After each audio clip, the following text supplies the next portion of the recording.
Let's smash these two head to head, see which one comes out on top. So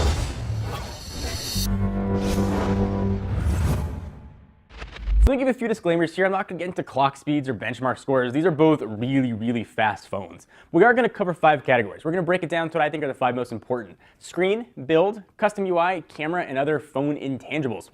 Since these are mostly just giant screens, let's start there. So the HTC One's got a 5-inch 1920 by 1080 display, meaning if you can do math really quickly, that's a 441 ppi. It's frenemy, that Galaxy S5 is a 5.1-inch screen, same resolution, 1920 by 1080, which means it's got 432 ppi, just so you know the facts. Listen, both screens here look absolutely awesome. I look at every single smartphone screen out there, so probably my eyes are a little bit jaded, but the display on the S5 is absolutely incredible. On its own, the screen on the M8 is pretty tremendous as well, but when you put the two next to each other, you can really see a difference. Think of it like this: if you're shopping for TVs and you see a whole bunch of sets on the wall next to each other, you'll see a difference between which one looks better and which one looks worse because they're compared right there. But if you take one that maybe doesn't look the greatest, home, put up on your wall, it'll look gorgeous, and you're never going to see it by comparison. That's sort of the same thing here with the M8 screen and the S5 screen. When it comes down to screen, it's absolutely gorgeous here on the Galaxy S5. The Galaxy S5 also is going to give you 4% more screen real estate than the HTC One M8. And in most apps, the actual difference will be a little bit bigger than that. It's because the One M8 uses on-screen navigation buttons, while the GS5 has physical, actual buttons right below the screen.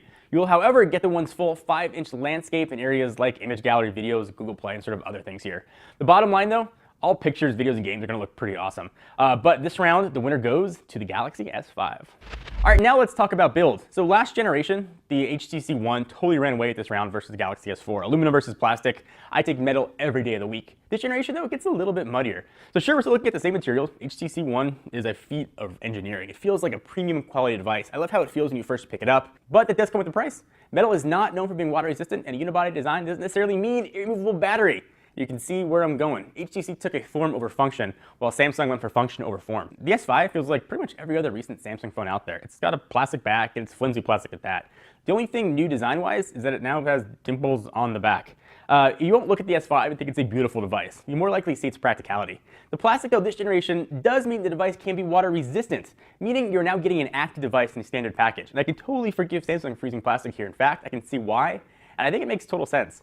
This is a comparison of personal choice, and if I was picking up one based just on build, I'd go for the HTC One. But then again, I haven't dropped my phone in the toilet or the pool quite yet. When that happens, though, I might want to change my choice, but this one goes to the HTC One. Let's jump into custom UI, and I can't really call them skins anymore because they're totally new operating systems almost. It's a case of Sense versus TouchWiz or modern UI. You guys might have your opinions here, but this one to me is a no-brainer. It looks like Samsung just threw a ton of features at you and hoped that you liked a few of them. HTC does seem to be more selective with what they added. They hope that you'll use sort of the entire Sense experience. TouchWiz, while still very functional, is too bright, too cartoonish, too loud, and just feels really silly to me. Before you jump down my throat and start listing all different launchers and themes that are available, know that I'm evaluating the device just as it comes out of the box. This isn't even that I like Sense all that much, although I do. It's more about me not liking TouchWiz. In fact, every modern Samsung device I've used, the first thing I've downloaded is a brand new launcher. So end of the day, though, they're both extremely useful. But I do like the experience on the HTC One, including their LG-like knock mechanism for waking up the phone. And the email client on Sense is top-notch. I like unified inbox, so with Gmail, it's totally out of the question for me. With TouchWiz, I usually download a third-party app, something like K9 or Aquamail. This one definitely goes to the HTC One. Let's jump to the back of the phone. It's all about camera. It's ultra pixels versus just pixels. Looking at these two phones on paper, it seems like a runaway victory for the S5. After all, 16 megapixels has got to be better than 4 ultra pixels, right? But not so fast. The One's camera has bigger pixels, which you're calling ultra pixels, which means it helps take brighter shots and more colorful shots in poorly lit conditions. The first thing that impressed me about both cameras is the shutter speed. So I'm usually taking pictures of a pretty fast moving infant, so that was a huge thing for me, and I was shocked at how fast both of these are.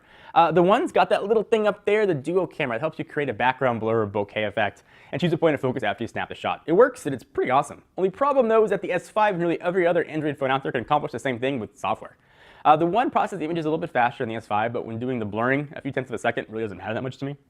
The HTC One, though, did shine in low light, as was expected from the bigger pixels. Everything else, though, went to the S5. Plus, it shoots video in 4K.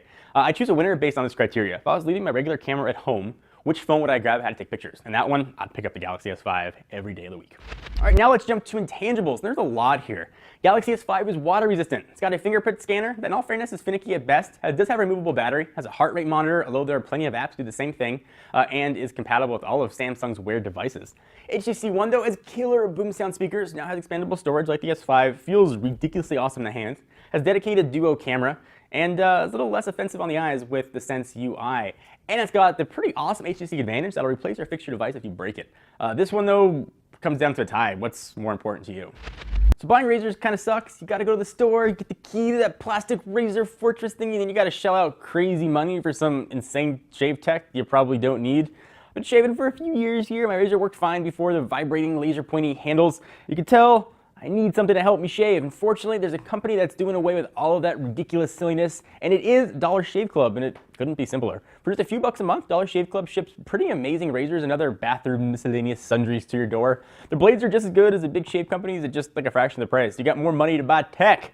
They also got all kinds of other stuff like Dr. Carver's Easy Shave Butter to make your shave even more buttery smooth.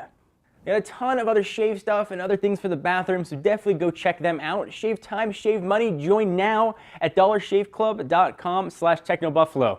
Probably should use my Dollar Shave Club razors this morning. Again, that is dollarshaveclub.com/technobuffalo. So you're probably saying to yourself, there were 5 categories, 2 went to each, 1 was a tie. John's gonna make this thing a freaking tie. I am not going to do that to you. I am going to pick a winner, but before I do, let me tell you reasons why I think you should pick up the Galaxy S5. First, if you have to have a removable battery, if you plan on doing a ton of photo cropping, it's got the 60 megapixels versus the 4, so you can crop a lot more. Or if you need or want water resistance to go to the beach a lot, maybe you have young kids, great reasons to get the Galaxy S5. But if I put both of these phones on a table, I'm deciding which one I'm going to pick up. I'm going to take the HTC One with me. So I'm picking the HTC One despite this being a tie. This is a personal choice. I would pick the HTC One. Both are really good phones though, and there are a ton of reasons to get the Galaxy S5, but for me and my money, if I was upgrading, it would go to HTC.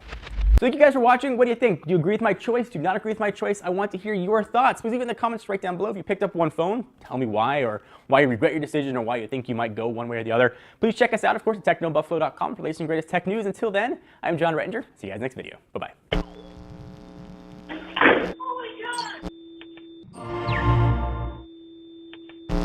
What's up, everyone? Thank you for watching that video. If you want to see more of the latest and greatest tech news, you can subscribe to our main Techno Buffalo channel by clicking the button right down below in my pants region, or click on the buttons to your right to see more videos.